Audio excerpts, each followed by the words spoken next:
ओम नमो भगवते वासुदेवाय। उठ नाम सुमिर मत सोय रहो, मन अंत समय पछताएगा। उठ नाम सुमिर मत सोय रहो, मन अंत समय पछताएगा। जब चिड़ियों ने चुंग खेत लिया, फिर हाथ कछु न आएगा। उठ नाम सुमिर मत सोय रहो, मन अंत समय पछताएगा।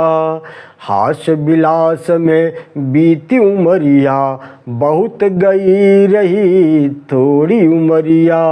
हास विलास में बीती उमरिया, बहुत गई रही थोड़ी उमरिया। जल गया दीपक बुझ गई बाती, कोई न राह दिखाएगा। उठ नाम सुमिर मत सोय रहो, मन अंत समय पछताएगा। उठ नाम सुमिर मत सोय रहो, मन अंत समय पछताएगा। पाप बोझ से भर ली गठरिया, पाप बोझ से भर ली गठरिया। जाना रे तुझको दूर नगरिया, पाप बोझ से भर ली गठरिया। जाना रे तुझको दूर नगरिया।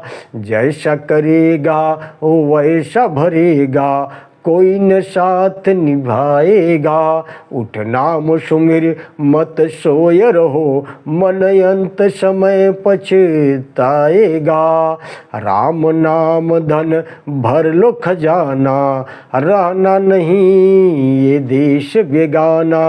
राम नाम धन भर ले खजाना, रहना नहीं ये देश बेगाना। प्रभु के नौकर चाकर हो रहियो, प्रभु के नौकर चाकर हो रहियो। भवसागर तर जाएगा। उठ नाम सुमिर मत सोय रहो, मन अंत समय पछताएगा। उठ नाम सुमिर मत सोय रहो, मन अंत समय पछताएगा। जब चिड़ियों ने चुंग खेत लिया, फिर हाथ कछु न आएगा। ओम नमो भगवते वासुदेवाय। सज्जनों, अभी इस अध्याय में शांतनु की संतति का वर्णन है। सीधा चलते हैं कथा की तरफ। श्री सूत जी कहते हैं, शांतनु के योजन गंधा से विचित्रवीर्य नामक विचित्रवीर्य का जन्म हुआ। राजा विचित्रवीर्य हस्तिनापुर में रहकर धर्मपूर्वक प्रजा का पालन करते रहे। यज्ञों द्वारा देवताओं तथा श्राद्ध के द्वारा पितरों और को तृप्त करके पुत्र पैदा होने पर स्वर्ग लोक को प्राप्त हुए। विचित्रवीर्य के अंबालिका के गर्भ से पांडु का जन्म हुआ।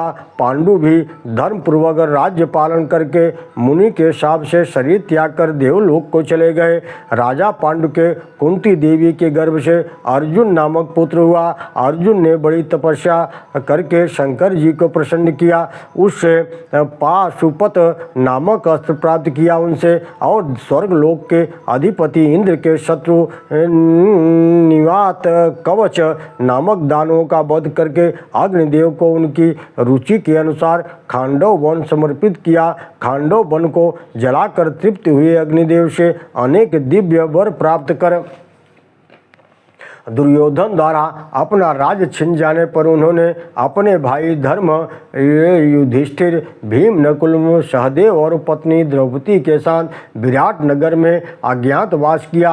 वहां जब शत्रुओं ने आक्रमण करके विराट की गौओं को अपने अधिकार में कर लिया, तब अर्जुन ने भीष्म, द्रोण, कृप, दुर्योधन और कर्ण आदि को हराकर समस्त गौओं को वापस घुमाया। फिर विराट राज के द्वारा भाइयों सहित सम्मानित होकर कुरुक्षेत्र में भगवान वासुदेव को साथ ले अत्यंत बलशाली धृतराष्ट्र पुत्रों के साथ युद्ध किया और भीष्म, द्रोण, कृप, शल्य, कर्ण आदि पराक्रम महापराक्रमी क्षत्रियों तथा नाना देशों से आए हुए अनेकों राजपुत्रों सहित दुर्योधन आदि धृतराष्ट्र पुत्रों का उन्होंने भी भीम आदि के सहयोग से वध करके अपना राज्य प्राप्त कर लिया।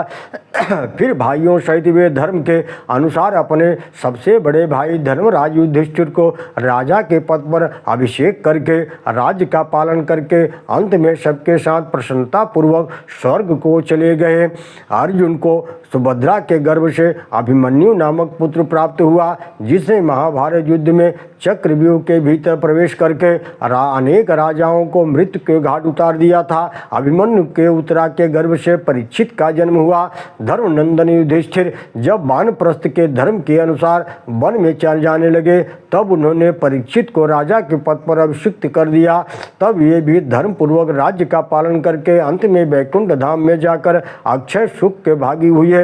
परीक्षित ने मातृवती के गर्भ से जन्मेजय का जन्म हुआ, जिन्होंने ब्रह्म हत्या के पाप से मुक्त होने के लिए व्यास शिष्य वैशंपायन के मुख से संपूर्ण महाभारत आदि से अंत तक सुना था। वे भी धर्म पूर्वक राज्य का पालन करके अंत में स्वर्गवासी हुए। ओम नमो भगवते वासुदेवाय।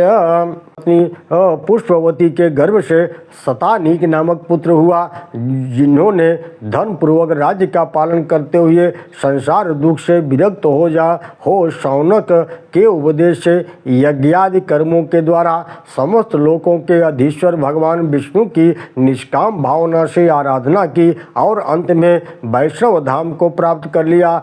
शतानीक के फलवती के गर्भ से सहस्रानीक की उत्पत्ति हुई। सहस्रानीक बाल्यावस्था से ही राजा के पद पर अभिषिक्त हो भगवान नृसिंह के प्रति अत्यंत भक्ति भाव रखने लगे। उनके चरित्र का आगे वर्णन किया जाएगा।